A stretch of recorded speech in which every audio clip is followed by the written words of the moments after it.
Good morning, students. Today we are going to discuss our chapter, that is framing of constitution.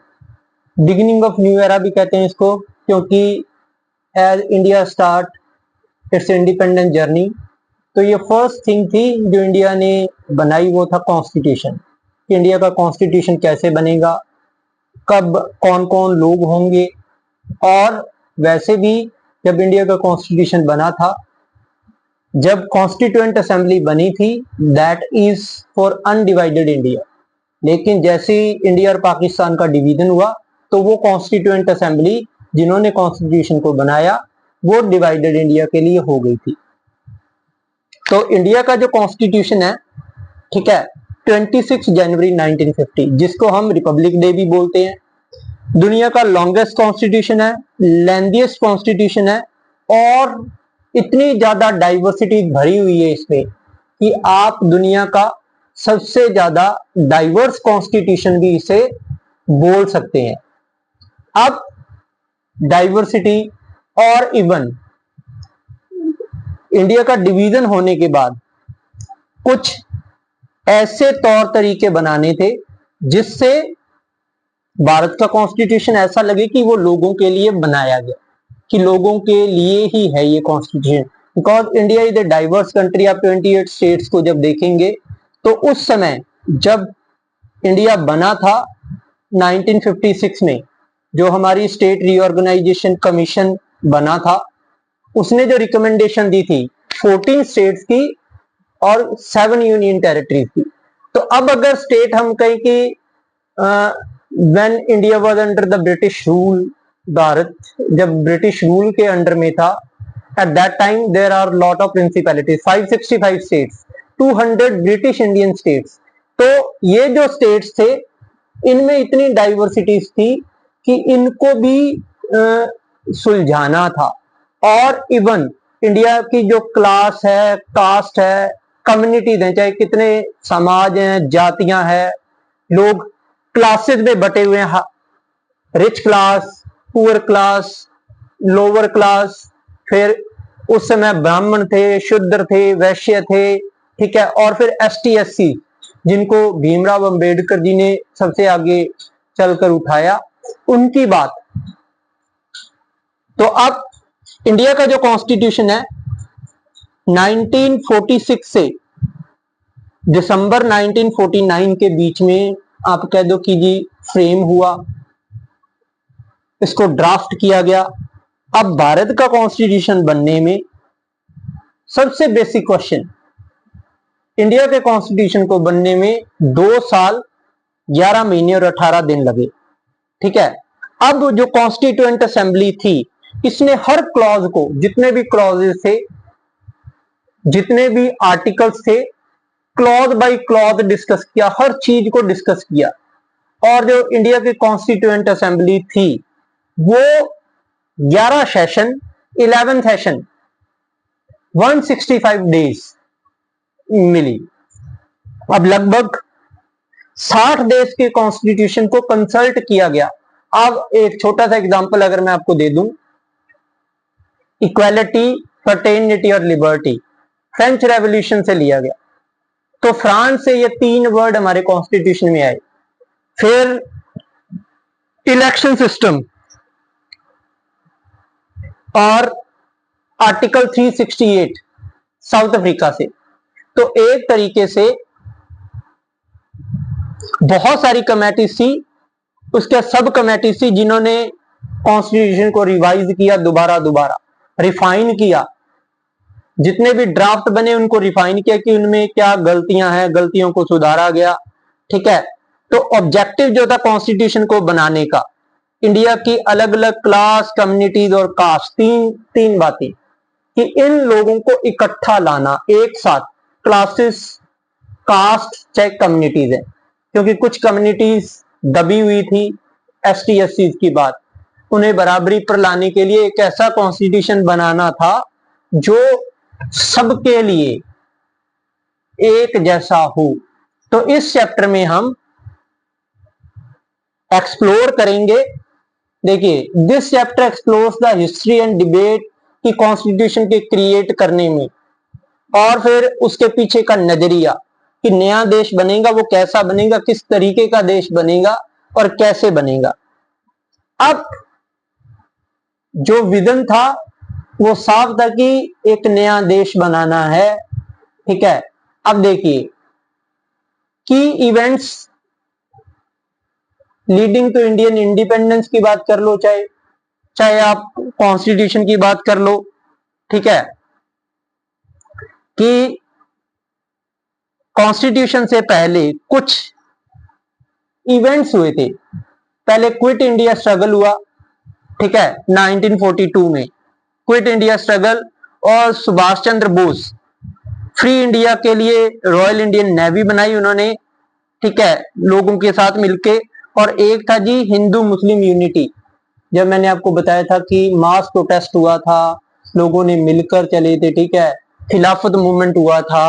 अब खिलाफत movement होने की वजह से वो एकजुट हुए। पॉलिटिकल पार्टी की बात करें फिर हम, हिंदू मुस्लिम, ठीक है, जो थे गांधी जी के कहने पर एकजुट आए, लेकिन बाद में दोनों में प्रॉब्लम्स हो गई। कांग्रेस और मुस्लिम लीग एक साथ नहीं रह पाई और एक साथ जुड़ नहीं पाई, एक साथ देश को आजादी नहीं दिलवा पाई। इसलिए तो मुस्लिम लीग जो थी अपने लिए अलग रिजर्व्ड कॉन्स्टिट्यूएंसीज की डिमांड कर रही थी, जो कांग्रेस ने नकार दी थी। इसलिए जो मुस्लिम लीग थी उन्होंने कांग्रेस का विरोध किया, और मुस्लिम लीग ने ये टू नेशन थ्योरी दी थी मोहम्मद अली जिन्ना ने, और एक तरीके से कह दिए कि भारत आजाद जरूर हुआ, लेकिन आजादी के तुरंत बाद एक तरीके से डिवीजन भी हो गया। अब कलकत्ता में अगस्त 1947 में 46 में जो किलिंग्स हुई, ठीक है, जिसकी वजह से कलकत्ता के अंदर प्रोटेस्ट हुए, ठीक है, हिंदू मुस्लिम यूनिटी को लेकर। फिर नॉर्दर्न इंडिया और ईस्टर्न इंडिया में भी ये चीजें चलती रही, और आगे चल के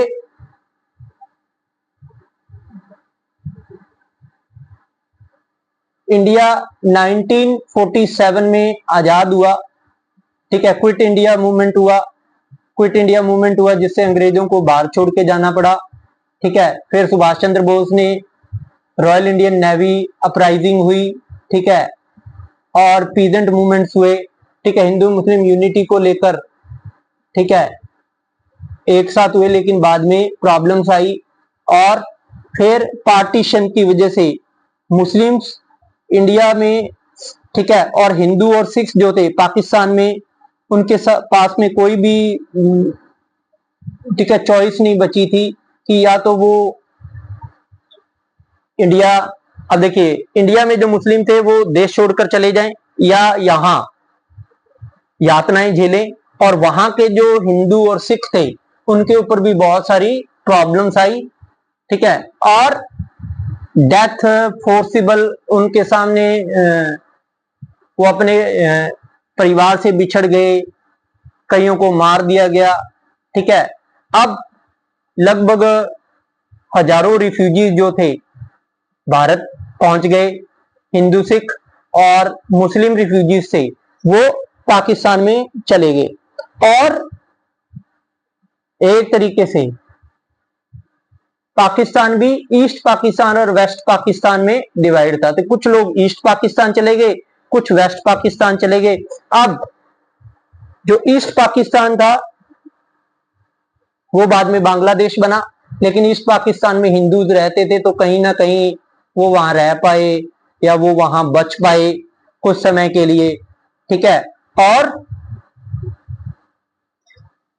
आगे चल के एक और इशू था नए नेशन के सामने, वो था जी प्रिंसली स्टेट का, कि अब देखिए ईस्ट पाकिस्तान वेस्ट पाकिस्तान में भी प्रॉब्लम्स बहुत ज्यादा थी, ठीक है। और जो यहाँ के मुसलमान थे, जो यहाँ जन्म लिया था, जिन्होंने जो यहाँ रहे थे बहुत सालों तक, उन्हें देश छोड़कर जाना पड़ा, उन्हें अपनी, ठीक है, कह दिए कि एंसेस्ट्रल लैंड जहां पर उनके पुरखे रहे थे वो छोड़कर जाना पड़ा और नए जगह, ठीक है, पहुंच गए वो बेचारे, उन्हें अपना घर बार छोड़ना पड़ा, अपने परिवार से बिछड़ गए, कुछ हिंसा का शिकार हो गए, कुछ लोगों ने अपनी बहू बेटियों को मौत के घाट उतार दिया। तो बहुत सारे बड़े बड़े लोगों ने इसे दिल के दो टुकड़े माना था, भारत और पाकिस्तान के डिवीजन को, ठीक है। और डिवीजन के टाइम पर हर चीज का बंटवारा हुआ। अब एक प्रॉब्लम अब आगे क्या थी, एक इशू और था, वो था नए देश के सामने प्रिंसली स्टेट्स का। 1/3 जो एरिया था वो नवाब और महाराजा के अंडर में था और ब्रिटिशर्स के अंडर में थे। अब जैसे ही ब्रिटिश यहां से गए तो प्रॉब्लम आ गई कि ब्रिटिश ने यह बोल दिया प्रिंसली स्टेट्स को कि आपके सामने 3 ऑप्शन है। अब उनके सामने 3 ऑप्शन रख दिए गए कि या तो आजाद हो जाओ, यू आर इंडिपेंडेंट, या इंडिया के साथ मिल जाओ, या पाकिस्तान के साथ मिल जाओ। तो इंडिया की जो राजनीति थी वो और ज्यादा प्रॉब्लम्स में आ गई कि अब इन नवाब्स के साथ, महाराजाओं के साथ कैसे डील किया जाए, क्योंकि 1/3 जो एरिया था वो इनके अंडर में था। 565 प्रिंसली स्टेट्स थे। अब इनको किस तरीके से भारत के साथ मिलाया जाए, कैसे ये लोग भारत के साथ मिलेंगे। लेकिन बहुत सारे जो प्रिंसली स्टेट्स थे वो भारत के साथ मिल भी गए। 93 जो हमारी कॉन्स्टिट्यूएंट असेंबली थी उसमें अंदर 93 इनके रिप्रेजेंटेटिव भी थे। लेकिन कुछ लोगों ने हमारी कॉन्स्टिट्यूएंट असेंबली का और भारत के साथ मिलने का पुरजोर विरोध किया, जिसमें हम मणिपुर देख लें, जम्मू कश्मीर, हैदराबाद, मैसूर, जूनागढ़ या और कुछ प्रिंसली स्टेट थे। लेकिन कुछ प्रिंसली स्टेट थे वो तो बिना किसी शर्त के भारत के साथ मिल गए। अब जी कॉन्स्टिट्यूएंट असेंबली बनी कैसे। अब हमारी जो सीधी सी बात बता दूं कि जो कॉन्स्टिट्यूएंट असेंबली थी उसके जो मेंबर थे वो इनडायरेक्टली इलेक्टेड थे। जो हमारा प्रोविंशियल लेजिस्लेचर थी, मतलब जो हमारी आज अगर हम कहें कि विधानसभा, लोकसभा कहें, उनके जो मेंबर्स थे उन्होंने उस एरिया के जो प्रोमिनेंट लोग थे, जो बहुत ज्यादा प्रसिद्ध थे, ठीक है, उनको चुन दिया। ये कोई ऐसा इलेक्शन नहीं था जिसमें हम आज भारत में क्या होता है जी, सीधी सी बात बता दो, यूनिवर्सल अडल्ट फ्रेंचाइज से इलेक्शन होते हैं। लेकिन तब यूनिवर्सल अडल्ट फ्रेंचाइज से इलेक्शन नहीं हुए। तो असेंबली के जो इलेक्शन थे वो 1946 में हुए, ठीक है। ब्रिटिश इंडिया से कुछ लोग चुने गए, ठीक है। कुछ लोग आप कह दो कि प्रिंसली स्टेट से, क्योंकि ब्रिटिश इंडियन स्टेट से प्रिंसली स्टेट थे, दोनों में से एक आधार ले लिया गया। यूनिवर्सल अडल्ट फ्रेंचाइज को मेंबर को तरीका नहीं माना गया। तो अब क्या था जी, मुस्लिम लीग जो थी उसने ना कॉन्स्टिट्यूएंट असेंबली का बहुत विरोध किया। यहां लिखा देख लिया ना, मुस्लिम लीग बायकॉटेड, विरोध करना, उसने पुरजोर विरोध किया, ठीक है, क्योंकि वो 2 नेशन थ्योरी के पीछे भाग रहे थे। मोहम्मद अली जिन्ना ये चाहता था कि मुसलमानों को अलग देश दे दिया जाए या रिजर्व्ड कॉन्स्टिट्यूएंसी दे दी जाए। रिजर्व्ड कॉन्स्टिट्यूएंसी तो मना कर दी। तो अब अलग देश की डिमांड उठ खड़ी हुई, मोहम्मद अली जिन्ना अलग देश की डिमांड करने लगा। तो अलग देश की डिमांड की वजह से इन्होंने कॉन्स्टिट्यूएंट असेंबली का विरोध किया। तो कॉन्स्टिट्यूएंट असेंबली जो थी उसके अंदर 82% जो मेंबर्स थे वो कांग्रेस के थे। अब जितने भी मेंबर्स थे कांग्रेस के वो एक सोच के नहीं थे, अलग अलग सोच के साथ चल रहे थे वो। तो हर चीज पर, चाहे कोई भी विचार विमर्श करना हो, कोई भी आपने प्रपोजल देना हो, कोई भी विचार सामने रखना हो, कोई भी बात रखनी हो, कोई भी नया ड्राफ्ट बनाना हो, उसको लेकर बहुत ज्यादा नेगोशिएशन होती थी, बातचीत हो रही थी, अलग अलग सोच चल रही थी। लेकिन कुछ अब इसमें जितने भी मेंबर्स हैं, ठीक है, वो पब्लिक की भी बात कर रहे थे कि लोगों के बारे में भी सोचा जाए, और लोग भी वो लोगों के तरीके के व्यूज भी दे रहे थे, लेकिन लोग भी अपनी सोच समझ को भेज रहे थे, ठीक है। तो एक तरीके से जो लिंग्विस्टिक मेजोरिटीज थी कि भाषाई आधार पर जो अल्पसंख्यक थे उनकी बात की जाए, उनकी प्रोटेक्शन की बात आई, उनकी जब बात आई कि उनको किस तरीके से बचाया जाएगा, उनकी बात किस तरीके से रखी जाएगी, और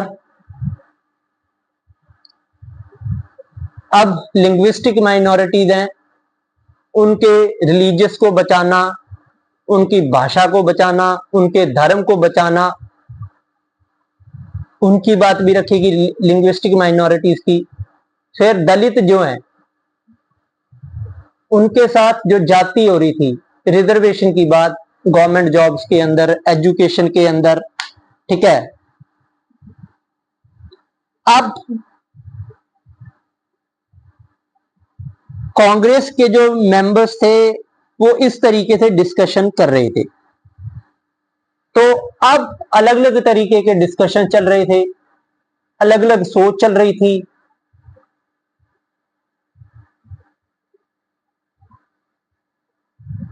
अब कुछ कमेटीज हैं जो मैं थोड़ा बहुत आपको बता देता हूं। रूल्स और प्रोसीजर कमेटी, राजेंद्र प्रसाद, ये लोग अलग अलग तरीके से चल रहे थे। और एक तरीके से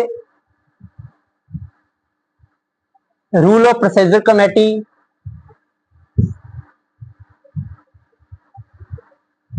फिर union power committee, union constitution committee, provincial committee, तो अलग अलग कमेटीज बनाई गई।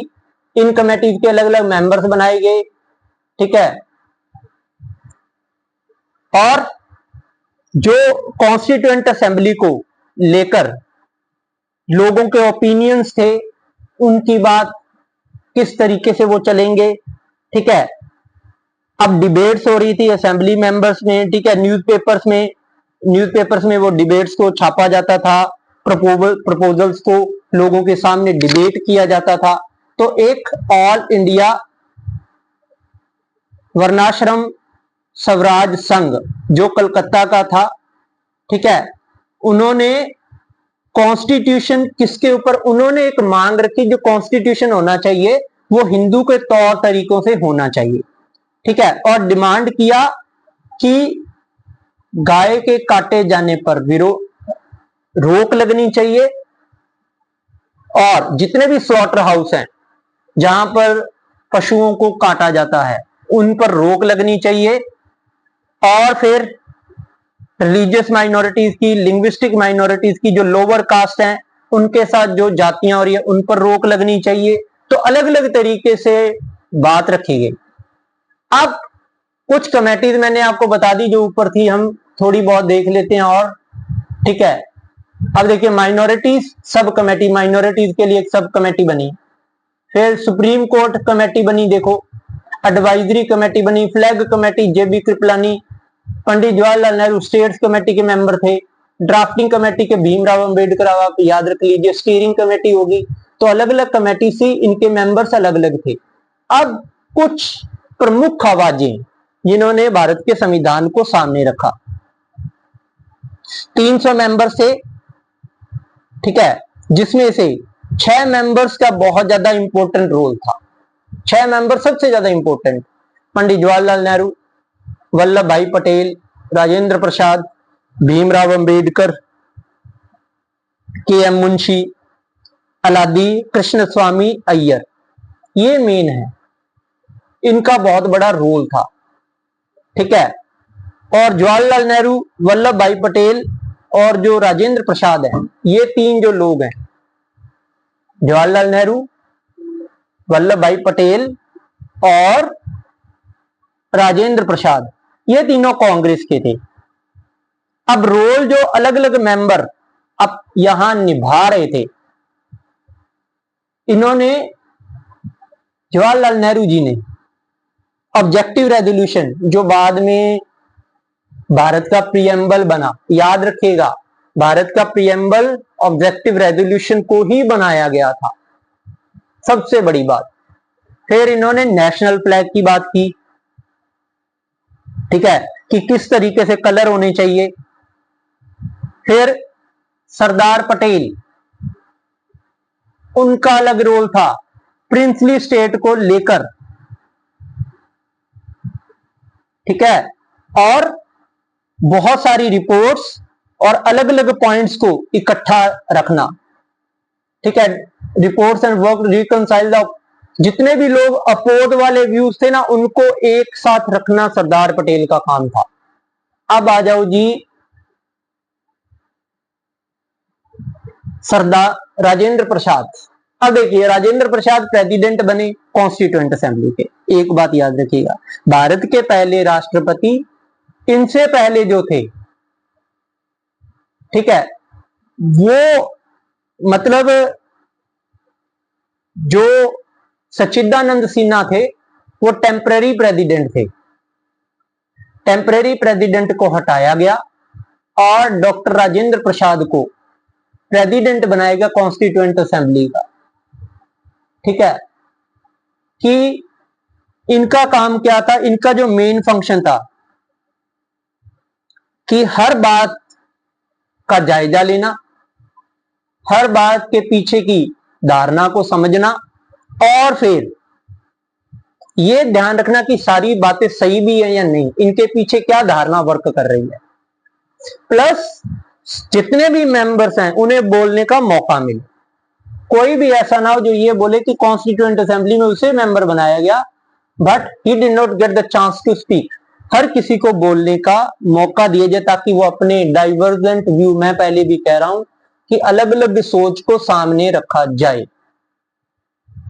अब आ गए जी भीमराव अंबेडकर, जो बहुत बड़े ज्ञानी थे और इवन इन्होंने 60 देशों के संविधान को पढ़ा, ड्राफ्टिंग कमेटी के चेयरमैन थे और भारत के संविधान को ड्राफ्ट किया हर तरीके से। आप लॉयर थे, इकोनॉमिस्ट थे, एक तो वकील, ऊपर से अर्थशास्त्री, ठीक है, और इंपॉर्टेंट मेंबर थे। इन्होंने यूनियन कैबिनेट का लॉ मिनिस्टर की बात अगर हम कहें गांधी जी के कहने पर ज्वाइन किए इन्होंने, ये लॉ मिनिस्टर बने फर्स्ट कैबिनेट के, ठीक है, इंडिया की आजाद होने के बाद। के एम मुंशी और जो अलादी कृष्ण स्वामी अय्यर है, इन दोनों ने कॉन्स्टिट्यूशन को ड्राफ्ट करने में थोड़ा सा रोल अदा किया। जैसे भीमराव अंबेडकर का मेन रोल था, उनके साथ ये थे। अब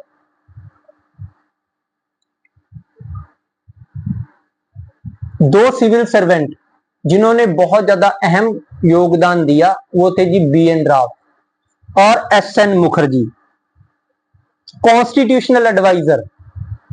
इन्होंने हर तरीके से कॉन्स्टिट्यूशन कैसा होना चाहिए, मतलब एडवाइजर के रूप में काम किया, सलाहकार के रूप में काम किया है बी एन राव ने।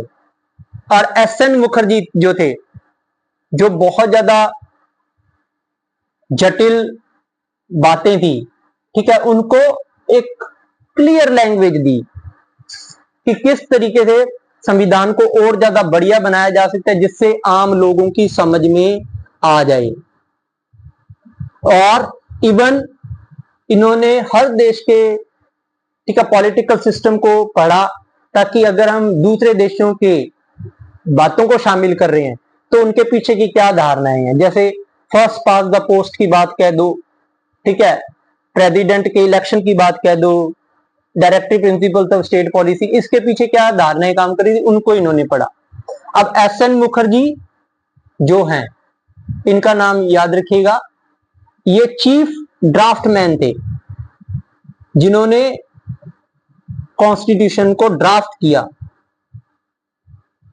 फिर बी आर अंबेडकर जो है, उन्होंने अपने ऊपर जिम्मेदारी उठाई, ठीक है, ड्राफ्ट करने की, असेंबली के सामने कॉन्स्टिट्यूशन को ड्राफ्ट किया। और इवन ये देखिए नियरली 3 इयर्स ड्राफ्ट करने में कॉन्स्टिट्यूएंट असेंबली की मदद से 3 साल लगे और 11 वॉल्यूम्स बड़े बड़े 11 बड़ी बड़ी किताबें छापी गई जिससे संविधान बना। अब आ गया जी ड्राफ्टिंग के समय पर अपने अलग अलग सोच को रखा सामने और लैंग्वेज को लेकर बातचीत हुई। पॉलिटिकल और इकोनॉमिक सिस्टम देखिए, इंडिया की जो इकोनॉमी है वो मिक्स इकोनॉमी है। इंडिया का जो डेमोक्रेटिक सिस्टम है, ठीक है, किस तरीके से इलेक्शन होंगे और मॉरल वैल्यूज किस तरीके से, इंसानियत की बात, सेकुलरिज्म की बात, ठीक है, फिर पीस की बात, ठीक है, और बहुत सारे कॉन्फ्लिक्टिंग आइडियाज, ऐसे आइडियाज जिनको लेकर थोड़ा बहुत झगड़ा प्रॉब्लम्स हैं, उनको किस तरीके से सुलझाया जाएगा, उनको कैसे आगे लेकर चला जाएगा। अब है जी हमारे संविधान का विजन क्या था, दूरदर्शी सोच क्या थी, हमारे संविधान बनाने के पीछे क्या सोच थी।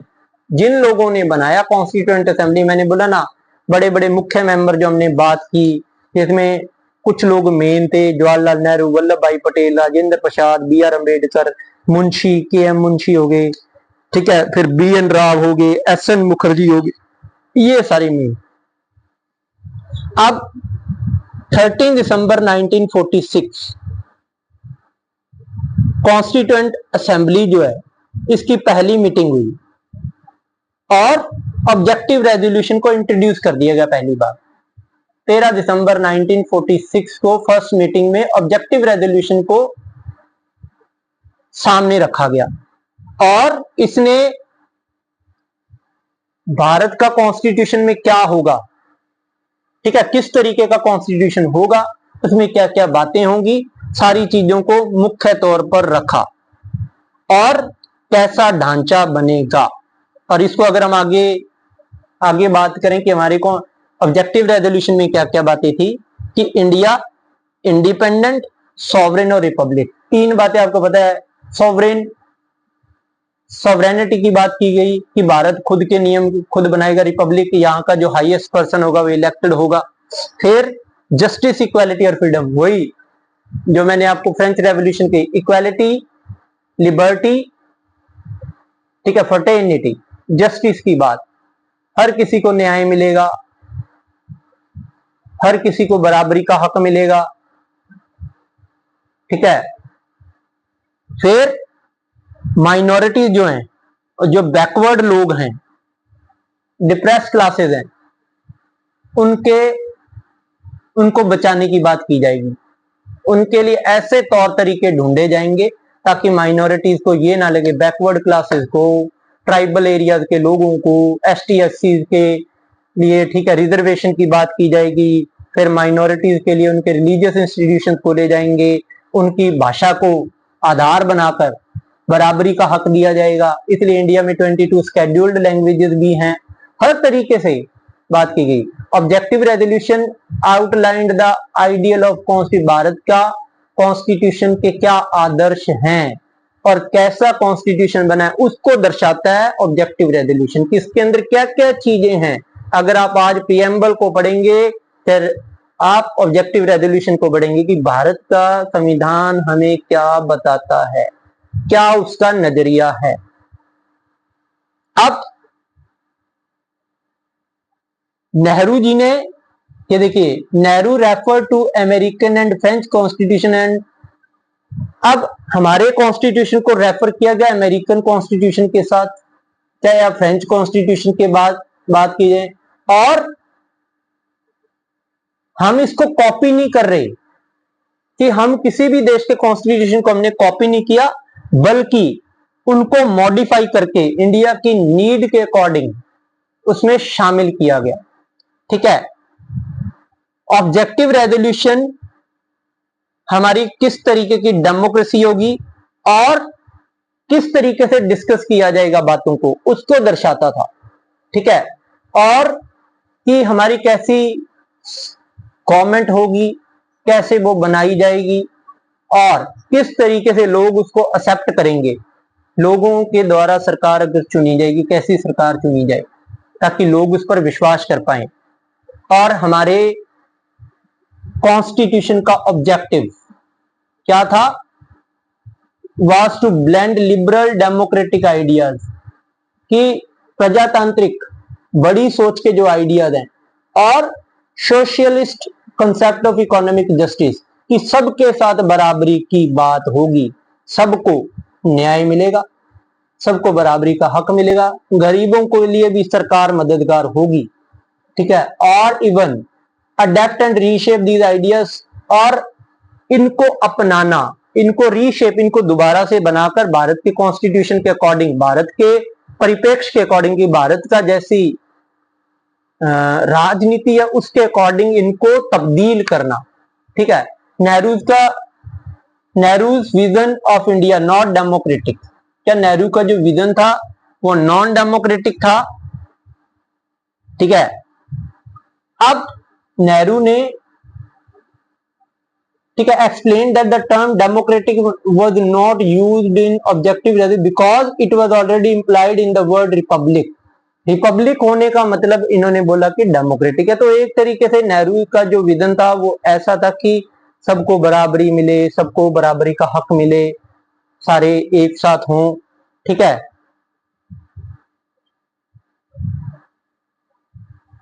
अब तो नेहरू जी ने जो बातें रखी, जो चीजें रखी, ठीक है, वो क्या थी, किस सोच के साथ रखी, और the will of the people, लोगों की सोच। अब विल ऑफ द पीपल हम नेक्स्ट चैप्टर में, नेक्स्ट वीडियो में डिस्कस करेंगे कि लोग क्या सोचते थे, लोगों ने क्या सोच रखी, किस तरीके से लोग आगे चले, ठीक है। अब सोमनाथ लहरी के बारे में बात हुई, कम्युनिस्ट मेंबर थे, ठीक है। उन्होंने कॉन्स्टिट्यूएंट असेंबली जो थी, उन्होंने बोला कि जो कॉन्स्टिट्यूएंट असेंबली जो है, उन्होंने जो डिस्कशन किया वो ब्रिटिश के अंडर की है, तो ब्रिटिश प्लान के अकॉर्डिंग से चीजें चल रही है। तो थोड़ा सा वही कह दो कि डिस्ट्रक्टिव व्यू था, अलग सोच थी। इस टॉपिक को हम नेक्स्ट वीडियो में पढ़ेंगे। Thank you so much students.